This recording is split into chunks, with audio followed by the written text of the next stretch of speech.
The late Senator Daniel Patrick Moynihan said famously that everyone is entitled to his own opinion, but not to his own facts. Well, that quotation is a jumping-off point for cultural critic Kurt Andersen in his new book, Fantasyland, How America Went Haywire, a 500-year history. He looks at how the line between fact and fiction has been blurred and at the potential consequences of that. I talked with him earlier this week.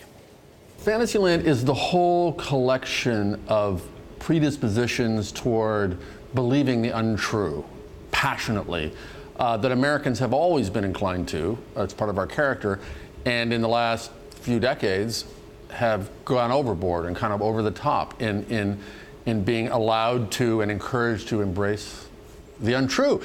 And, you know, if believing nutty things on your own, privately, I ultimately have no problem with that. But once it leaks into the public sphere and policy sphere, that's a problem. How much is what we're seeing today different from what we saw 100 years ago, 200 years ago, 300 years ago? This phenomenon of there being sort of a subjectivity to truth. Well, again, that's why this is a 500-year history. It did not come from nowhere. It did not start in 2015 or 1969. There are habits of mind that define Americans that go way back. And Anne Hutchinson among the Puritans, P.T. Barnum, Disneyland, there are many milestones along the way.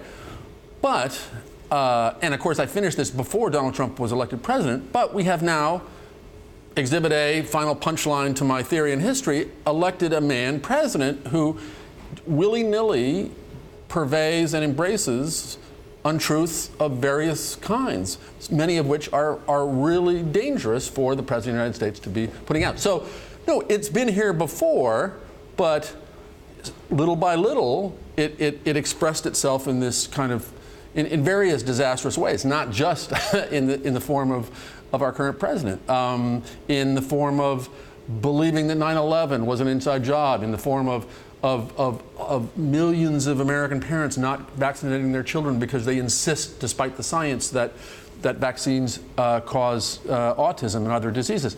So we've let it get out of control.